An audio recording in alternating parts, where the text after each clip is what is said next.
And we'll just go over a few of these vocabulary words, the pronunciation in particular, have some question time, and then we'll do like a speaking prompt. And then there's a game to play if we have time that's about like speaking and stuff.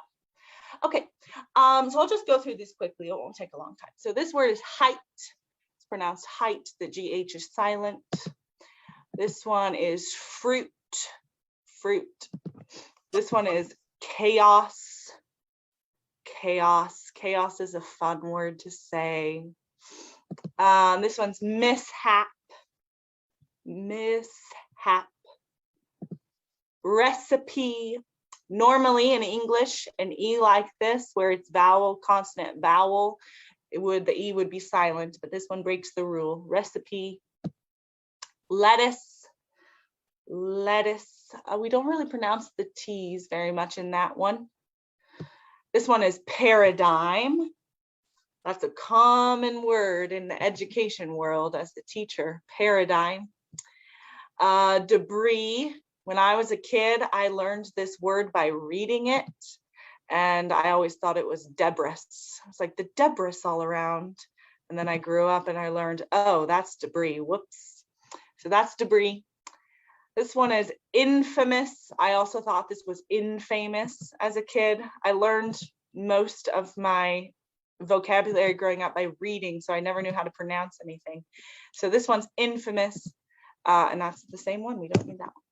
Okay, so I just had a few today, just to kind of go over briefly those different vocabulary words. I'm going to stop sharing my screen for a second. Were there any questions, any words that you wanted to practice, any grammar questions, pronunciation questions, any of those things? You can unmute or you can type it in the chat. I just can't call on everyone's name at this time just because there's too many folks to get through everyone. But are there any questions? If not, we'll just move on to the speaking prompt.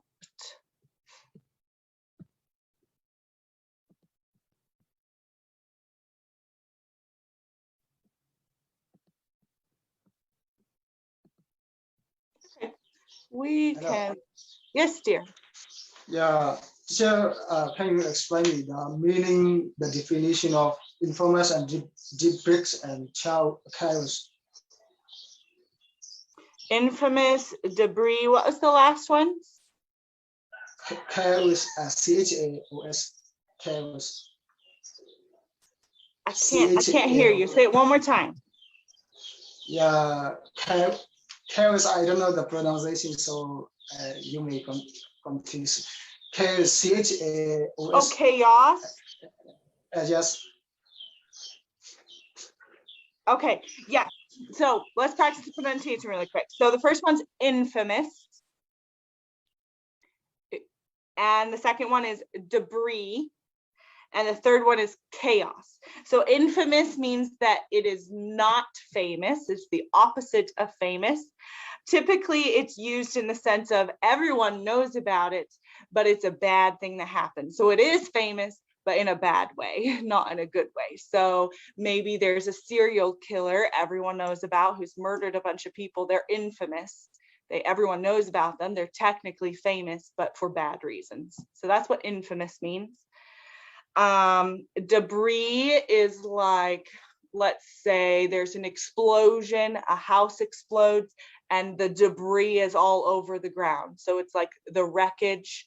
It can also be like trash, like the debris is flying in the wind. So it's like the trash, or like, that's my best definition. I'm sorry, I don't feel like that's a great definition, but you know, like something is ruined and it's just kind of flying all over the place in the wind or just scattered about the land, and that's debris. And then chaos is like things are out of order, like it's all mixed up. It's so here's some examples of it was a chaotic group, right? Or the classroom was in chaos, right? Kids are running everywhere and screaming or something, right? Like insanity. It's just like a big mess. nothing is in order or organized. People aren't doing the right things. It's chaotic. Does that answer your question? Okay. Thank you so much. No worries. Okay, Yes, some people- next time, yeah. Yes. Did you have any more questions, or are you good? Okay. Teacher, how Yes. about mishap and paradigm, the meaning? Yeah. So mishap, yeah, mishap is like an accident happened. Something happened you didn't mean to, a mistake, a mishap, usually in something like some sort of action or event. There was a mishap of, oh, I accidentally gave you the wrong papers. Whoops. So something you did wrong accidentally. And paradigm is a way of thinking. So I said I use it a lot in teaching. Talked about the 7 habits the other day of like effective habits for your life, and we teach these to our kids. And one of the things that we teach them is like paradigms, like the way you view the world and see the world. So we talk in our school a lot about how like one of our paradigms, one of the core beliefs that we have, and we base everything on it, is that all students can learn, no matter what challenges they face or what, you know, issues they come in with. Every student can learn, and that's a paradigm we have, versus a paradigm of only some kids can learn and some kids can't. Like, we reject that paradigm, that way of viewing the world, and we choose the paradigm that all kids can learn, or that change starts with me, not that someone else has to start the change, but this paradigm of that I can be the change and I can make a difference by my actions and my words. And so it's just a way of like viewing the world and your like core beliefs in your life. Good question. I really like that word because I think it's powerful. I think it's just life-changing. Can I ask one thing, teacher? Yes. What's your question? My question is, how about the paradigm? Yeah. Normally we read it para because this is the same vowels a, pa, and ra. But when you read it para, so what is the difference between these two, and how can we know it's other words in this kind of pronouns? Paradigm. I understand your question. I don't know that I have an answer. Like, another word that like is para instead of para would be like a paraprofessional. Like, it's, I don't know why in English we pronounce some things the way that we pronounce it. I'm looking at my bookshelf. I have a book. That one's not it. I have a book. This book here.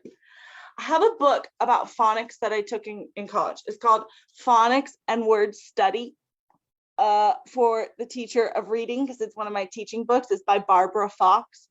And this book is the most incredible phonics book that I've ever read, because it's like, it has like exercises in it. So like you like write out all of the phonics, but a lot of phonics rules are broken in English. So like you're talking about, like you learn the A letter has 3 phonemes that go with it: the A, the ah, and the ah sound, right? Those are the most common.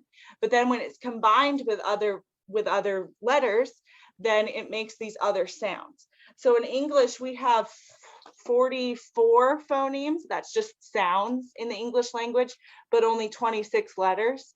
So those combinations of letters make those 44 sounds.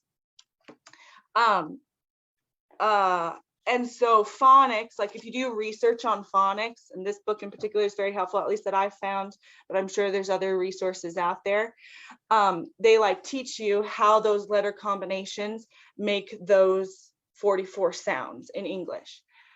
I don't know of or remember the rule of why it would be para instead of para. there may be a rule. Sometimes some of those things just comes with exposure of like learning how you pronounce things and knowing like patterns in the English language. I teach my students like patterns of spelling and patterns of sounds. So you can also look up like sound patterns and spelling patterns in English, because then you'll be able to see like, oh, every time it's para, P-A-R-A, it's always pronounced para versus para. But every time it's, you know, I don't know, I'm looking at someone typed in the chat T-I-O-N and S-I-O-N, like it's shun and shun, like there's always makes that sound. Like patterns can help you see those like correlations. That's probably not very helpful to you. I wish I had a better answer for you, but my suggestion is just to look up information about phonics, sounds and spelling patterns of English. And if you study those really well, that will help with you like knowing when to use them. Sorry, I don't think that's super helpful, but that's the best I can do. Hello, Miss, how can we pronounce T-H-R-I-L-L-E-D? T-H-R-I-L-L-E-D. Thrilled. I'm so confused to pronounce it. Yeah, it's pronounced thrilled. Thrilled. So the TH, it's the soundless TH. Remember, there's two ways to pronounce TH in English. It's the where you put the vibration between your tongue and your teeth, and just the where you put the air in between your tongue and your teeth. This one is the one with the air. It's just thrilled. Thrilled. Yep, great question. Okay, thank you so much. And so in the meaning of this word is what bring is a positive way or negative way, like? It's always positive. Thrilled means to be overjoyed, so happy, so excited, just beyond excited. You're thrilled about something. You're not just happy, you're not just excited, you're overly abundantly happy. Thank you so much. And so sorry for my appearance, because the current is of lending of my camera. Sorry. You're totally fine. Yeah. Thank all you, y'all. thank you. Yeah, you're totally fine. It's totally okay. Like, I understand that it's not always great. You had to turn your screens off or that type of stuff. It's no big deal to me. As long as you are asking your questions you have and participating when you're able and typing the chat, all those things, you're fine. Thanks. Okay, in the chat, there's a few questions. So how to pronounce, how to differentiate between shun and shun. I believe they're the same. Passion. Yes, there's both shun. Now, there is a rule for when you use T-I-O-N versus S-I-O-N. They're both pronounced shun. I don't remember the rule. See, here's the thing about English. You like, in America, as a child, you like learn your phonics. If you have good teachers, you don't always learn phonics, unfortunately. But if you have a good teacher, you learn your phonics of like which letter sounds like go with which letter combination, or which sounds go with which letter combinations. But like, once you learn how to pronounce it, you forget all the rules. So these are good for me to remember, but I don't remember. I'm trying to look in my book if it will tell me which, because there is a rule. I know there is a rule about this one of when it's T-I-O-N versus S-I-O-N.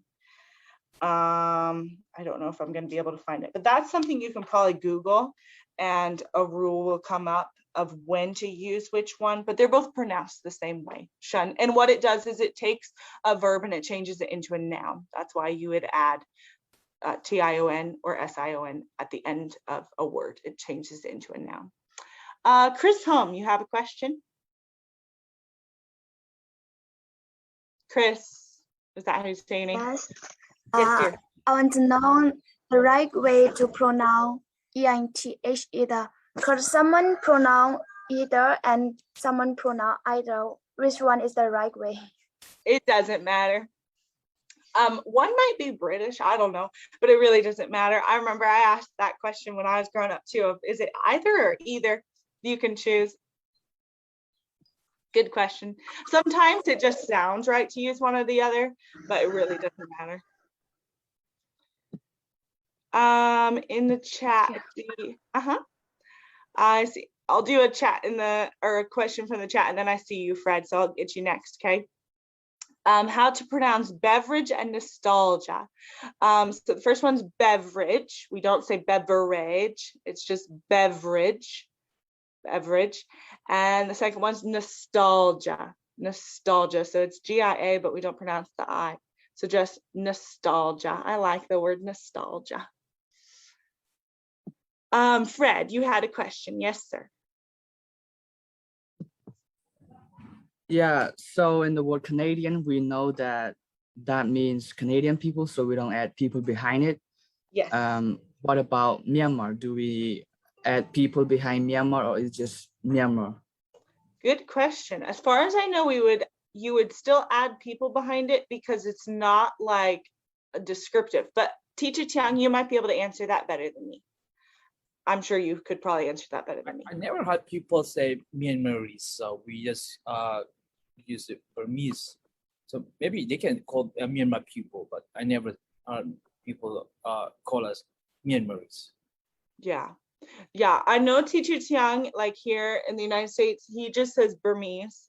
But if you wanted like Burmese people or just the Burmese, but if you wanted to use Myanmar instead, I think you would need to add the people because there's no like descriptive adjective to it. So like in the United States, there's different endings that you can use to call people, right? So you can say American, you can add the AN at the end, or European or Canadian, right? Like AN at the end. You can do E's where it's like ESE, like Chinese or Burmese or that type of Japanese. There's ones that are like ER, like New Yorker, that's like a state, or stuff like that. I think that's all that I remember right now. Yeah, or like Michigander, or yeah. So it's like AN, ESE, ER. There's probably some other ones out there, but those are the most common. But then if they don't have it, then yeah, you have to add people. Yeah, that's a good question. What's the meaning of essential and incident? Essential means vital, necessary. You have to have it. It's essential to your life or your job or whatever. You have to have it. Incident means like something that happened. So a student, sorry, all my examples are like my students, so that's my life. A student falls off the playground and breaks their leg. There was a health incident at school. Or two students get in a fight and we have to contact their parents. There was a behavioral incident at school. So it's like this event that happens.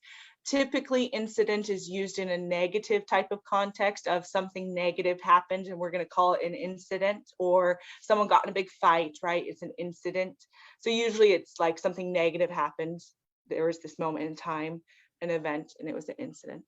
Good question. Perhaps in a sentence. Use how to use perhaps in a sentence. Perhaps we'll learn something in this class about English. I don't really know, but perhaps. Perhaps just means like maybe, or I hope so.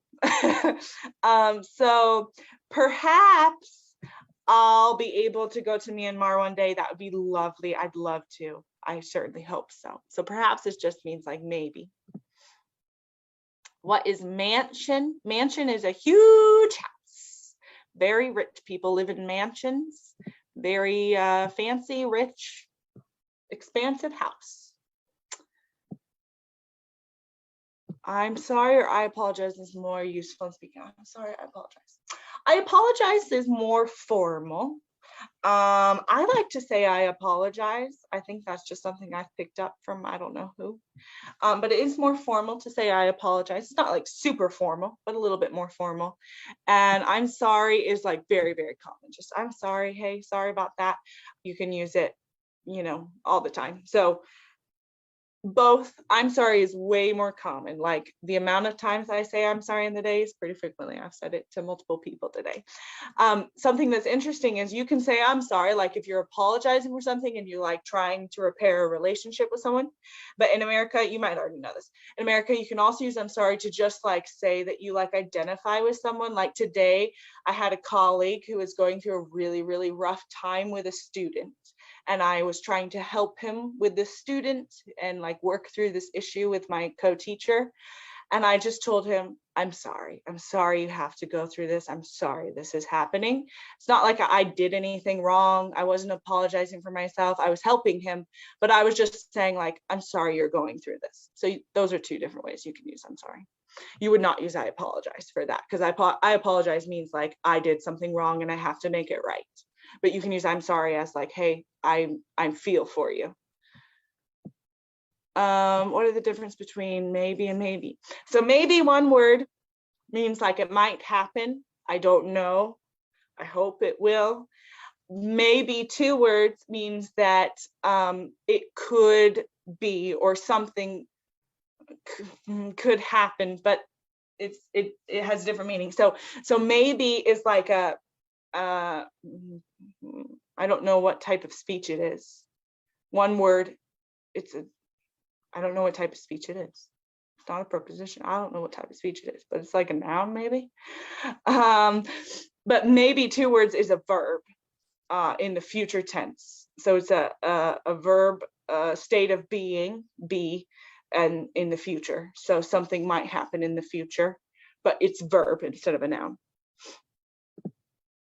Oh, incident and accident, do they have the same meaning? Sort of. An accident very much means something happened not on purpose, usually in a negative context, a car accident.